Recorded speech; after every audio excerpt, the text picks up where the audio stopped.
오늘 우리에게 주시는 하나님 말씀은 느헤미야 9장 1절에서 15절까지의 말씀입니다. 그달 29날에 이스라엘 자손이 다 모여 금식하며 굵은 베옷을 입고 티끌을 무릅쓰며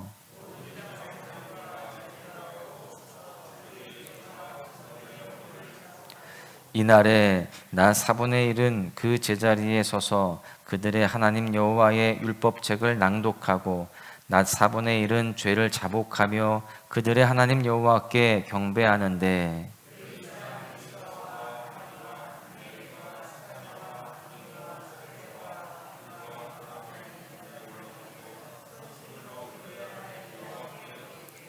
또 레위 사람 예수아와 간미엘과 바니와 하삼느아와 세레비아와 호디야와 스바냐와 부다히야는 이르기를 너희 무리는 마땅히 일어나 영원부터 영원까지 계신 너희 하나님 여호와를 송축할지어다.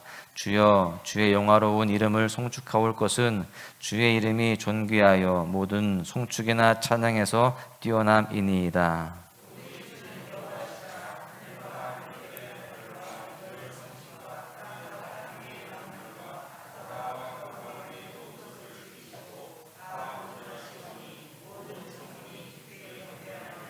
주는 하나님 여호와시라. 옛적에 아브라함을 택하시고 갈대아 우르에서 인도하여 내시고 아브라함이라는 이름을 주시고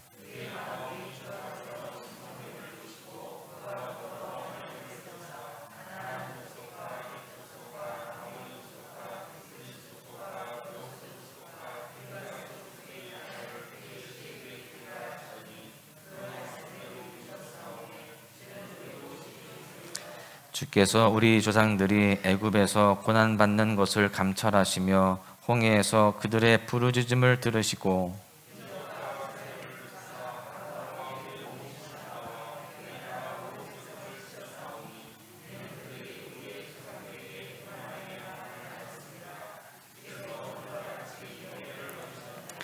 또 주께서 우리 조상들 앞에서 바다를 갈라지게 하사 그들이 바다 가운데를 육지같이 통과하게 하시고 쫓아오는 자들을 돌을 큰 물에 던짐같이 깊은 물에 던지시고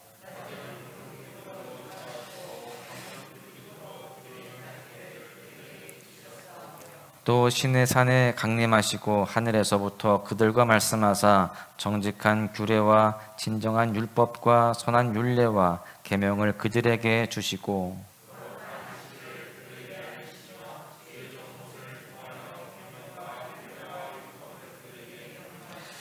그들의 굶주림 때문에 그들에게 양식을 주시며 그들의 목마름 때문에 그들에게 반석에서 물을 내시고 또 주께서 옛적에 손을 들어 맹세하시고 주겠다고 하신 땅을 들어가서 차지하라 말씀하셨사오나. 아멘. 유다 백성들은 얼마 전에 규례를 따라서 초막절을 지켰습니다. 그리고 얼마 지나지 않아서 오늘 본문에 등장하는 모임이 또 열렸습니다. 본문 1절의 말씀을 보십시오. 그달 29날에 이스라엘 자손이 다 모여 금식하며 굵은 베옷을 입고 티끌을 무릅쓰며 여기에 보니까 이스라엘 백성들이 다 모였다라고 기록되었는데 성경학자들에 의하면 이 당시에 모인 사람들의 숫자가 3만에서 5만 명 정도로 추산을 합니다. 굉장히 많은 그런 인원이죠. 절기도 아닙니다. 이들은 스스로 또 모였습니다. 여러분, 그렇다면 이들이 초막절 이후에 또 이렇게 모인 이유가 무엇일까요? 오늘은 본문에 기록된 내용을 중심으로 해서 유다 백성들이 한 곳에 모여서 무엇을 했는지, 또 이 일이 오늘 우리에게 어떤 교훈을 주고 있는지를 함께 살펴보며 은혜를 나누고자 합니다. 첫 번째는 유다 백성들은요, 하나님의 말씀을 들었다라고 하는 겁니다. 본문 3절의 말씀을 보십시오. 이날에 낮 4분의 1은 그 제자리에 서서 그들의 하나님 여호와의 율법책을 낭독하고 낮 4분의 1은 죄를 자복하며 그들의 하나님 여호와께 경배하는데, 본문 이 말씀을 그대로 읽으면 마치 백성들이 스스로 율법책을 낭독한 것처럼 보입니다. 그런데 실제로는 당시 율법책을 읽은 사람은 에스라였고요. 백성들 중간중간에 배치된 레위인들이 이 말씀을 당시에 상용어였던 아람어로 통역을 해준 것입니다. 정리하자면 동일한 장소에 모여든 이 유다 백성들은요, 제자리에 서서 하나님의 말씀을 들었다라고 하는 겁니다. 놀라운 것은 그들이 제자리에 서서 말씀에 귀를 기울인 시간이 낮 4분의 1이라고 되어 있는데, 이것은 구체적으로 말하자면 오전 6시부터 9시까지를 말합니다. 그들은 무려 3시간 동안 그것도 제자리에 서서 그 말씀을 듣고 또 집중을 하였습니다. 여기에서 우리는 무엇을 발견할 수 있을까요? 말씀에 대한 갈급함과 진지한 태도를 볼 수가 있습니다.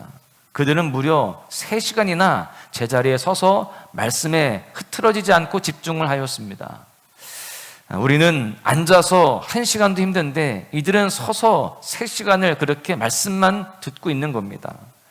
오늘 우리가 우리에게 주어진 시간을 어떻게 활용하고 있는지를 잘 살펴보면 이 유다 백성들의 자세를 통해서 큰 도전을 받을 수밖에 없습니다. 여러분 스스로에게 한번 질문해 보십시오. 나의 하루의 시간 속에 나는 얼마나 많은 부분을 말씀에 투자하고 있는가, 얼마나 말씀에 집중하고 있는가를 우리가 스스로 돌아보아야 됩니다. 여러분, 우리는 말씀 신앙을 회복해야 됩니다. 진지하게 하나님 앞으로 나아가서 선포되는 말씀에 귀를 기울여야 됩니다. 오직 말씀만이 우리 인생에 얽혀있는 실타래를 풀 수 있는 그런 능력이 있음을 깨달으시기를 바랍니다. 말씀이 있는 곳에 기적이 일어납니다. 오늘 우리가 모인 이곳에도 말씀이 있기에 놀라운 기적들이 일어나게 될 줄로 믿습니다. 시편 119편 50절의 말씀을 보십시오. 이 말씀은 나의 고난 중에 위로라. 주의 말씀이 나를 살리셨기 때문이다. 말씀이 우리를 살리시고 우리의 삶을 회복시키시는 줄로 믿습니다. 이 시간, 이 말씀 시간에 또 이 소망의 묵상을 하는 가운데에 나를 위로하고 살려내는 능력의 말씀을 경험하시기를 주님의 이름으로 간절히 축원합니다. 두 번째는요, 유다 백성들은 죄를 자복했습니다. 보면 3절의 말씀을 다시 보시면 이날에 낮 4분의 1은 그 제자리에 서서 그들의 하나님 여호와의 율법책을 낭독하고 낮 4분의 1은 죄를 자복하며 그들의 하나님 여호와께 경배하는데, 지금 이 유다 백성들은 말씀 앞에 진지하게 나아갔을 때 한 반응이 있었습니다. 그것은 바로 하나님 앞에 자기의 죄를 자복하는 거였습니다. 여러분, 이렇게 말씀은 반드시 회개의 열매를 맺게 되는 겁니다. 성경에 기록된 역사를 살펴보면 말씀이 선포된 곳에 회개의 역사가 반드시 있었음을 우리가 찾아보게 되죠. 예수님께서 회개하라, 천국이 가까웠다라고 선포하셨을 때 많은 무리가 회개하고 돌아왔습니다. 또한 베드로가 하나님의 말씀을 선포했을 때 3,000명이 주님께 돌아오는 일들도 있었습니다. 여러분, 그렇다면 말씀이 회개의 열매를 맺게 하는 이유가 무엇일까요? 말씀에는요, 두 가지 효과가 있기 때문에 그렇습니다. 첫째는 말씀은요, 하나님을 알게 한다는 겁니다. 하나님의 그 마음을 알게 하고 하나님의 뜻을 알게 합니다. 그리고 하나님의 일하심도 알게 되어지고요, 하나님의 약속도 알게 되어집니다. 그렇게 하나님을 알아가는 가운데에 두 번째는요, 그 말씀을 통해서 나 자신을 또한 보게 하는 겁니다. 말씀의 거울에 나를 비춰보면 내가 얼마나 큰 죄인인지, 얼마나 가능성 없는 존재인지를 알게 되죠. 죄의 참상을 마주하게 됩니다. 결국 우리는 죄에 허덕이는 그런 자신을 보게 되면서 하나님 앞에 살려달라고 그렇게 외치고 또 주님께 매달리게 되는 겁니다. 여러분, 이것이 바로 죄를 자복하는 모습의 그러한 삶이라고 할 수 있습니다. 그래서 하나님의 말씀을 깊이 만나면 만날수록 우리 인생에 철저하게 나타나는 것이 바로 회개인 것입니다. 여러분, 우리는 이 시간에도 하나님의 말씀 앞에서 하나님을 더욱더 분명히 알고 그 가운데 나를 또한 분명히 돌아보면서 우리의 연약함 가운데에, 우리의 죄됨 가운데에 주님 앞에 다 철저하게 내려놓고 회개하는 자의 모습으로 나아가야 할 줄로 믿습니다. 그럴 때에 긍휼히 여기시며 우리에게 소망을 주시는 하나님을 더 깊이 만나게 되는 겁니다. 잠언 28장 13절에 보시면 이렇게 기록되어 있습니다. 자기의 죄를 숨기는 자는 형통하지 못하나 죄를 자복하고 버리는 자는 불쌍히 여김을 받으리라. 우리가 주님 앞에 죄를 자복하고 회개할 때에 하나님은 긍휼히 여기시고 우리를 사랑하시며 다시금 우리에게 새 힘을 주시며 또한 그 가운데에 우리 앞에 큰 은혜가 임하게 될 줄로 믿습니다. 세 번째는요, 유다 백성들은 하나님을 송축했다라고 하는 겁니다. 본문 5절의 말씀을 보시면 또 레위 사람 예수아와 감미엘과 바니와 하삼느야와 세레비아와 호디야와 스바냐와 부다이아는 이르기를 너희 무리는 마땅히 일어나 영원부터 영원까지 계신 너희 하나님 여호와를 송축할지어다. 주여 주의 영화로우신 이름을 송축하올 것은 주의 이름이 존귀하여 모든 송축이나 찬양에서 뛰어남이니이다. 유다 백성들은요, 말씀 앞에서 회개한 후에 이제 하나님을 송축합니다. 송축하다라는 말은 히브리어로요, 바라크인데 이 단어는 무릎을 꿇고 하나님을 높이는 모습을 나타낼 때 사용하는 단어입니다. 말씀 앞에서 자신의 죄를 발견한 유다 백성들의 입에서는요, 아마도 자연스럽게 이런 고백이 터져 나왔을 것입니다. 하나님, 이런 쓸모없는 존재를 살려주시니 감사합니다. 저와 같은 자에게도 은혜를 주시니 감사합니다. 이러한 고백 속에서 하나님을 높일 수밖에 없었던 것입니다. 여러분, 나는 죽을 죄인이지만 하나님이 나를 살려내셨다라는 감격의 외침이 바로 5절 이하에 나와 있는 것입니다. 이것이 바로 송축이에요. 오늘 우리도 이 시간 하나님을 송축해야 됩니다. 죽어마땅한 우리이지만, 또한 영원히 소망 없는 우리이지만, 지금 우리가 이렇게 눈을 떠서 호흡하는 것도, 또 특별히 이렇게 주님 앞에 담대히 나아갈 수 있는 그러한 믿음이 있는 것도 다 주님의 은혜인 것입니다. 우리는 이러한 것 자체만으로도 하나님을 송축하기에 마땅한 줄로 믿습니다. 여러분, 우리는 하나님 앞에 이 유다 백성들과 같이 날마다 송축하며 이렇게 예배하며 주님을 높이는 삶을 살아가는 그런 모습들이 되어야 할 줄로 믿습니다. 이사야 43장 21절의 말씀을 보십시오. 이 백성은 내가 나를 위하여 지었나니 나를 찬송하게 하려 함이니라.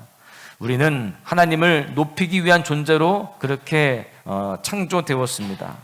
하나님은 오늘 우리의 찬양을 받으시기를 원하시죠. 그 주님의 마음을 알고 오늘 유다 백성들처럼 하나님을 송축하며 하나님을 높이는 그런 삶으로 날마다 살아가야 할 줄로 믿습니다.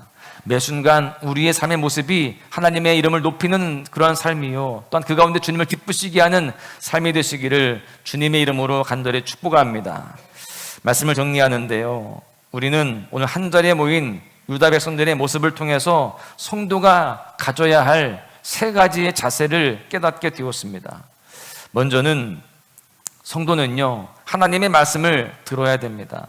그리고 그 들은 말씀에 근거하여서 나의 죄를 자복하며 주님 앞에 나아가야 됩니다. 더 나아가서 지금까지 살려주시고 인도하여 주신 그 은혜에 감사하면서 하나님을 송축해야 됩니다. 이것이 바로 성도의 자세인 거예요. 우리가 이러한 자세를 가지고 매일매일의 삶에서 주님을 높이고 주님 뜻 가운데 살아가야 할 줄로 믿습니다. 사랑하는 소망 가족 여러분, 바라기는 오늘 이 세 가지 중요한 신앙의 자세가 저와 여러분의 삶에서도 동일하게 나타나기를 주님의 이름으로 간절히 축원합니다. 계절은 흐르고 꽃은 피고 져도 시들지 않은 생명이 있네. 바랄 수 없었던 죄인인 나에게 생명의 주님 자신을 주셨네. 나의 삶을